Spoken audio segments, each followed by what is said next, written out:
Stop trying to learn a high-income skill. Seriously, stop. For the last 10 years, that was the golden ticket.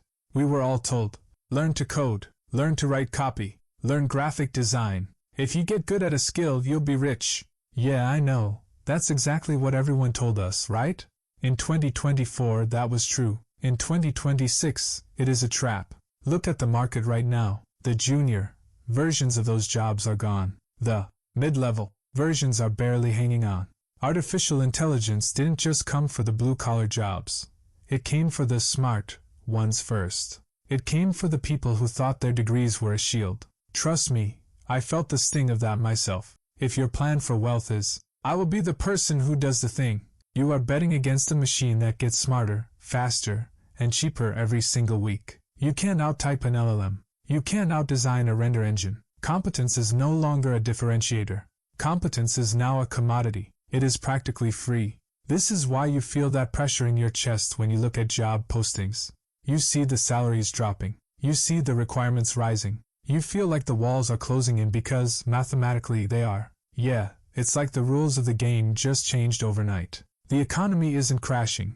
It's bifurcating. It is splitting into two distinct species of people. Species A are the people who are trying to compete with the machines. They are losing. Species B are the people who own the machines. They are making more money than ever before in history. The difference between them isn't IQ. It isn't luck. It is one specific mindset rule. And this is what most people totally miss.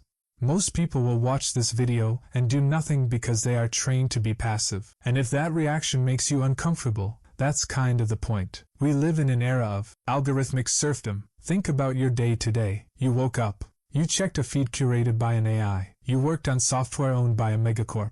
You ordered food from an app that takes a 30% cut. You paid rent to a holding company. None of this feels extreme, because it's become normal. You move through life thinking you are making choices, but you are really just moving through a funnel designed by someone else. You are an algorithm's pet. You are fed, you are entertained, and you are kept docile so you can keep paying subscriptions until you die. That sounds harsh. It is meant to be, because the only way to break out of this cage is to stop being a user and start being an owner. The rule we are discussing today is the only lever left. It is the only thing AI cannot replace because AI requires a prompt, and you are the one who has to give it. That detail changes everything. I am going to show you how to stop renting your existence and start building your own stack. We are going to talk about the shift from doing to directing, but you need to be willing to look at your current life and admit that working hard isn't working anymore. That's a hard sentence to accept, but it's an honest one. If you are ready to stop competing with robots and start commanding them, hit the like button and subscribe. We are going to dismantle the old world advice.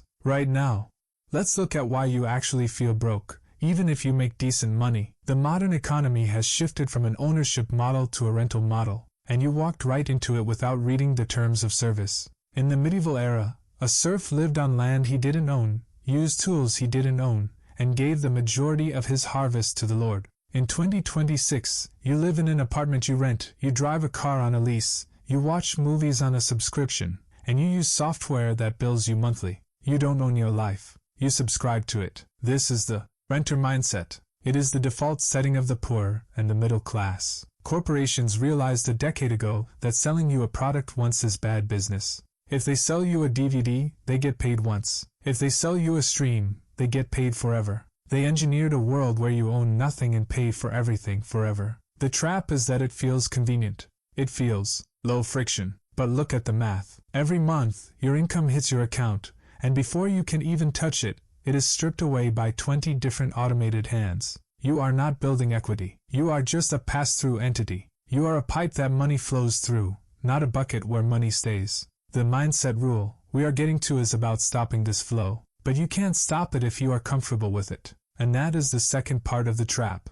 The scary thing about 2026 isn't that the economy is hard. It's that being useless is so comfortable. In previous generations, if you were economically irrelevant, you starved. That fear drove you to adapt. Today, if you are economically irrelevant, you get cheap food, endless streaming, hyper-realistic video games, and an algorithm that knows exactly how to make you feel good. We are drowning in cheap dopamine. The system is designed to sedate you. When you feel the anxiety of, I should be doing more, you pick up your phone. You put on the headset. you scroll, and that anxiety melts away into a soft, numbing buzz of entertainment. This is comfort in obsolescence. It feels safe to be left behind. You can hide in the noise. You can convince yourself that waiting for things to settle down is a strategy, but things are not going to settle down.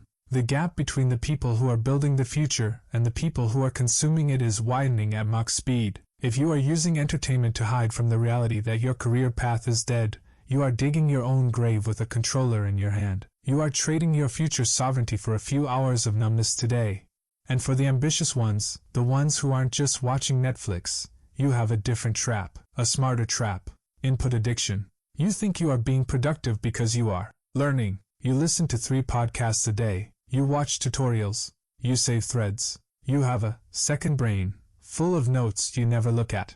In 2026, information is not an asset. It is a distraction. 10 years ago, having access to information was an advantage. Today, AI can summarize every book ever written in 3 seconds. Knowing how to do something is worthless. The market only pays for output. I see so many people stuck in the tutorial hell loop. They spend 6 months learning a tech stack that AI automates 6 months later. They are preparing for a battle that is already over. This is the definition of madness: obsessively collecting map fragments for a territory that no longer exists, while refusing to actually take a single step forward. You don't need more information. You are intellectually obese. You need to go on an information diet and start an execution binge. The wealthy in this new era aren't the ones who know the most. They are the ones who build the most. So, how do we flip the switch? How do we move from the renter-consumer-learner class to the owner-slash-builder class? We have to install the rule.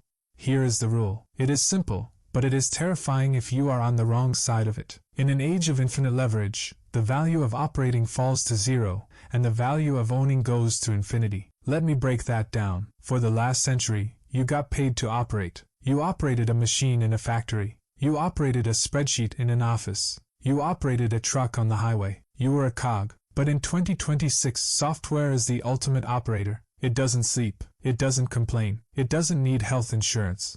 And it costs fractions of a cent. If your strategy is to be the best writer or the best coder, you are trying to be a better operator than a supercomputer. You will lose. The shift you have to make, the mental surgery you need to perform right now, is to stop identifying as the worker and start identifying as the owner. The owner doesn't write the code. The owner defines the problem the code solves. The owner doesn't edit the video. The owner holds the vision for the audience. The owner doesn't manage the logistics. The owner builds the system. This is the mindset rule. You must move up the stack. You have to stop selling your hands and your brain as a service. Instead, you need to use your brain to direct resources. You are no longer a freelancer. You are no longer an employee. You are a director of intelligence. This shift creates a new class of people. We call them the digital sovereigns. These aren't billionaires with rockets. These are regular people, maybe your neighbors, who realized early that one person with an AI stack can outproduce a 50-person company from 2020. The digital sovereign doesn't have a job. They have an ecosystem. They have a stack of media assets, content, that brings in attention.